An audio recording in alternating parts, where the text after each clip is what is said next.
Bonjour, aujourd'hui je vais vous parler de comment forcer les utilisateurs à rentrer, à imposer à l'utilisateur l'encodage de données dans un tableau Excel. Qu'est-ce que je veux dire par là? Quand on crée des tableaux en Excel, si c'est nous-mêmes qui le créons, nous savons ce que nous devons encoder dans telle ou telle cellule. Dans certains cas, il s'avère que nous créons des tableaux, mais pour être utilisés par d'autres personnes. Ce qu'il faut empêcher, donc le but de la manipulation d'aujourd'hui, c'est d'empêcher l'utilisateur de rentrer n'importe quoi comme données à encoder et que cela produise un effet catastrophique sur votre document. Si vous avez prévu des données que l'utilisateur doit encoder qui ensuite sont utilisées dans des formules ou dans des calculs plus loin dans votre document, cela risque de poser problème si l'utilisateur rentre un peu n'importe quoi. Donc je vais vous montrer comment je peux un peu forcer l'utilisateur à rentrer plusieurs types de données. Pour ça, le plus simple, je vais faire un petit tableau reprenant l'encodage, par exemple, d'un petit formulaire. Voilà, l'âge, et je vais mettre, voilà, comme ceci, le nom et l'âge, et je vais mettre par après le genre. Voilà. Donc, je fais mon petit tableau, je mets des bordures, je centre, et ici, je vais mettre ça un peu en bleu et en gras. Voilà. Voilà, c'est mon petit tableau. Donc, nous, en tant qu'utilisateurs, on sait que dans une cellule où il y a un nom, on doit encoder du texte. Donc, ici, actuellement, je peux très bien encoder comme ceci, je peux très bien encoder pour l'âge comme ceci, et le genre, je peux très bien encoder ceci. Donc, nous allons, avec ce que je vais vous montrer, on va pouvoir indiquer à l'utilisateur quel type de données il doit rentrer dans quelle cellule. Parce qu'il se peut très bien que cette cellule-là soit réutilisée plus bas dans une formule, que l'âge est utilisé pour faire un calcul un peu plus loin, et que évidemment si je mets du texte, ça va poser un peu problème par la suite. Donc ça veut dire que ça va provoquer une réaction en chaîne en fait qui va mettre toutes mes opérations ultérieures, ça va poser un petit problème. Donc pour ça, je sélectionne la cellule ou les cellules sur lesquelles je veux travailler.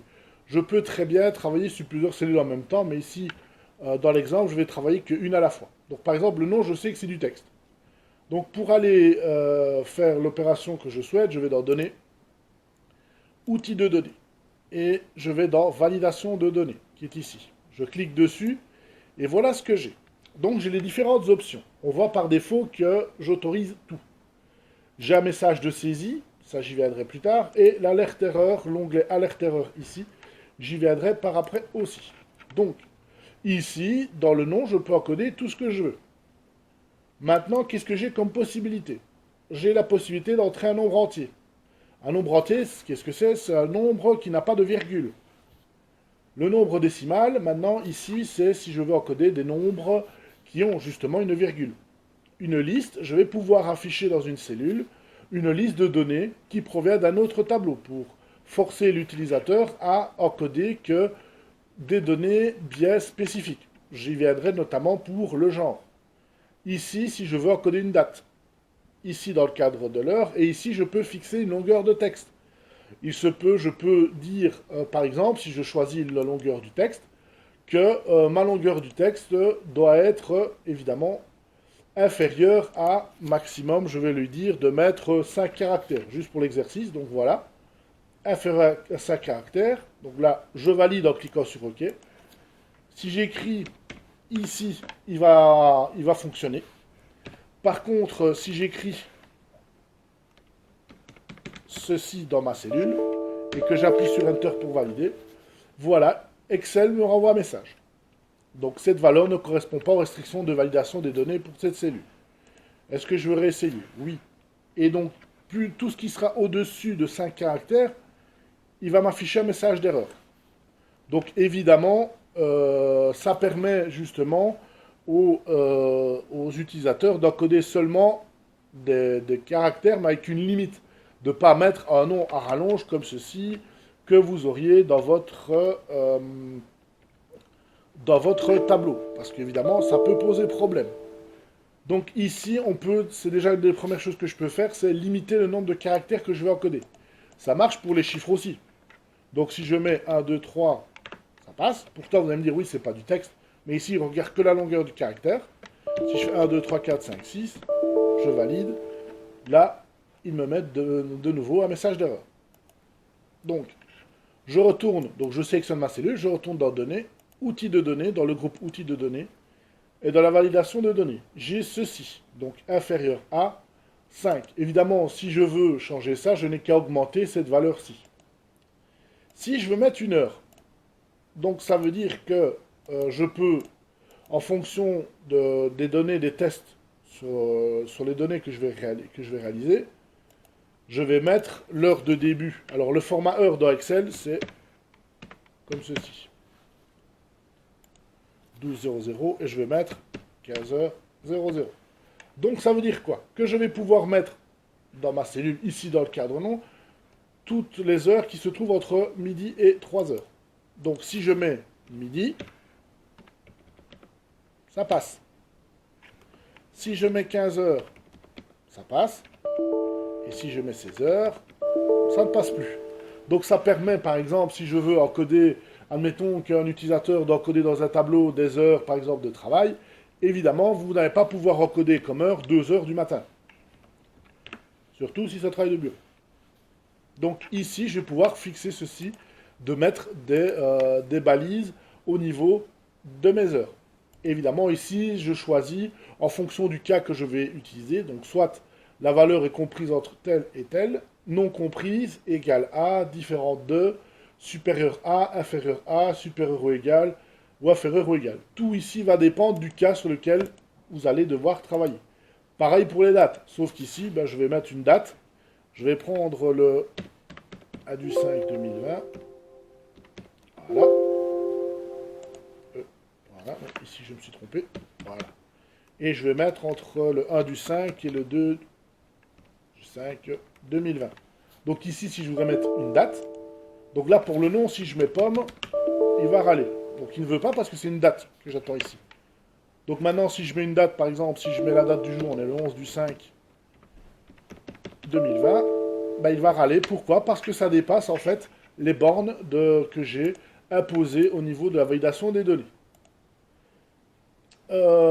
Ici, je vais prendre le cas de l'âge. Donc dans ce cas-ci, je vais remettre la validation de données. Je vais lui imposer une longueur de texte personnalisée supérieure à... non, inférieure à plutôt, voilà. Inférieure à, je vais lui mettre un maximum de 20 caractères pour le nom. Voilà. Pour l'âge, là, je vais lui dire que je veux un nombre entier. Ça veut dire quoi? Ça veut dire que quand je rentre en âge, je ne mets pas de virgule. Donc ici, si je choisis nombre entier, bah, la seule contrainte que je vais mettre, c'est qu'il doit être supérieur à 0. Ou, par exemple, si je souhaite avoir que des personnes majeures qui viennent s'inscrire, je mets minimum de 18 ans. Voilà. Alors, si la personne met 11 ans, ça pose problème. Ça ne marche pas. Si la personne met 19, ça va. Ça rentre bien dans ma condition. Et maintenant, si je mets du texte, il ne va pas vouloir parce que ça ne correspond pas au nombre entier. Le nombre entier, évidemment, comme je vous ai dit, il n'accepte pas les décimales. Si je mets 12,5, il ne va pas accepter. Donc si je fais 19,5 pour être dans les bornes, il n'acceptera pas non plus. Donc si je veux utiliser des virgules, ce sera celui-ci que je dois utiliser, le décimal. Avec un minimum, toujours le minimum de 18. Maintenant, si je mets 18 ans et demi, là, il va bien accepter. Donc là, ça va bien marcher. Le dernier ici, c'est pour le genre. Donc ici, je souhaite que l'utilisateur rentre le genre, mais il ne mette pas n'importe quoi. Qu'il ne mette pas garçon, fille, H, F, mâle, femelle, enfin peu importe. Je vais imposer à mon utilisateur de rentrer des valeurs à partir d'une liste. Alors qu'est-ce que je vais avoir? D'abord, il me faut que je crée ma liste. Alors la liste, je peux la créer sur la même feuille ou je peux la créer sur une autre feuille. Donc ici, je vais prendre l'exemple de la créer sur une autre feuille. Donc je clique sur le petit plus pour avoir ma deuxième feuille. Et je vais faire un petit tableau avec les différents types de genres disponibles. Masculin et féminin. Voilà. Féminin. Voilà. Là, je peux mettre de la mise en forme. Ça n'a aucune incidence sur le traitement du tableau ici. Mais comme j'aime bien les couleurs, ben, j'en mets. Voilà. Donc ça, c'est mon tableau de données qui va se retrouver dans ma liste. Donc je clique sur ma cellule qui correspond au genre. Je vais dans Données, Outils de données, Validation de données. Et ici, je vais juste autoriser des valeurs qui sont comprises dans une liste. Ici, il va me demander dans la liste quelle source je dois prendre. La source, c'est je dois lui donner quelles sont les cellules. Donc je clique dessus ou je clique sur la petite flèche. Alors que dois-je entrer? Ben, c'est simple. Je vais cliquer sur la feuille où se trouve mon tableau. Donc voilà, vous voyez que ici il met directement feuille 2. J'aurais pu très bien le faire sur la même feuille, mais je peux le faire sur une autre feuille. Et ici, je vais sélectionner mon tableau ici. Je choisis bien ceci et pas le titre du tableau genre, sinon je vais le retrouver dans mes possibilités. Donc ici, il m'a sélectionné le tableau qui va de A2 à A3, donc les cellules A2 à A3 de mon tableau, ici, dans ma feuille 2. Je valide. Voilà, et vous voyez qu'ici, quand je sélectionne la cellule, j'ai une petite flèche, et là, j'ai masculin et féminin. Admettons que je veux rajouter un genre en plus. Dans mon tableau, comment puis-je procéder? Alors, j'ai plusieurs façons. La plus simple, c'est d'insérer une ligne. Voilà, insérer ici, en plein milieu du tableau. Vous voyez que je ne l'ai pas rajouté en dessous, j'ai fait exprès. Donc, je vais mettre je ne sais pas encore. Voilà. Je vais agrandir. Voilà, donc normalement, ici, j'ai rajouté une possibilité. Est-ce qu'il en a tenu compte ici dans mon menu déroulant? Vous voyez que je suis toujours sur masculin. Ben, si je clique, il en a tenu compte. Pourquoi? Parce qu'en fait, quand moi j'ai indiqué la plage de données à les sélectionner, je lui ai dit de choisir de là à là. Et forcément, si je rajoute une donnée ici au milieu, ça va marcher. Si je rajoute, une donnée en dessous, voilà, est-ce qu'elle va être prise en compte dans mon tableau? Non. Je dois refaire ma sélection. Je dois refaire ma sélection. Et donc ici, pour corriger le tir, qu'est-ce que je dois faire? Ben, je sélectionne ma cellule, je vais dans Données, Outils de données, Validation de données. Donc ici, je vais devoir changer. Vous voyez ici en pointillé les données que j'ai sélectionnées. Ben, je dois refaire une sélection en tenant compte du BOF. Je clique sur OK. Et là, quand je vais choisir, je vais retrouver mon BOF. Donc, j'ai plusieurs façons. La plus simple, c'est de rajouter au milieu parce que automatiquement, il va prendre compte de de votre nouvelle entrée dans le tableau de votre liste. Euh, donc, le dernier point sur lequel je veux revenir, c'est au niveau de la validation de données. Je vous ai dit que je pouvais mettre un message de saisie. Donc, ici, par exemple, pour le genre, si je vais dans validation de données, je choisis message de saisie, ben, je peux lui mettre, voilà, un petit titre. Voilà, je vais lui mettre un petit message à mon utilisateur. Voilà, parmi la liste. Voilà. Donc, que va-t-il se passer si j'appuie sur OK? Donc, dès que je vais sélectionner, vous voyez que j'ai une petite infobulle qui apparaît. Donc, données, veuillez sélectionner une valeur parmi la liste. Donc, pourquoi faire ça? Ben, très simplement pour indiquer à votre utilisateur final que c'est bien uniquement une valeur qui est encodée ici que je dois mettre. Donc, si maintenant, ici, je mets autre chose, voilà, il va mettre une erreur. Maintenant, est-ce que je peux le laisser vide? Oui. Je peux très bien le laisser vide. Donc, si je ne veux ne rien mettre dans le genre, je peux. Tout ça pourquoi? Parce que j'ai coché ignorer si vide. Donc, ça ne tient pas compte du fait que ce soit vide ou pas. Mon message de saisie. Maintenant, je peux mettre une alerte d'erreur. J'ai le choix entre trois icônes.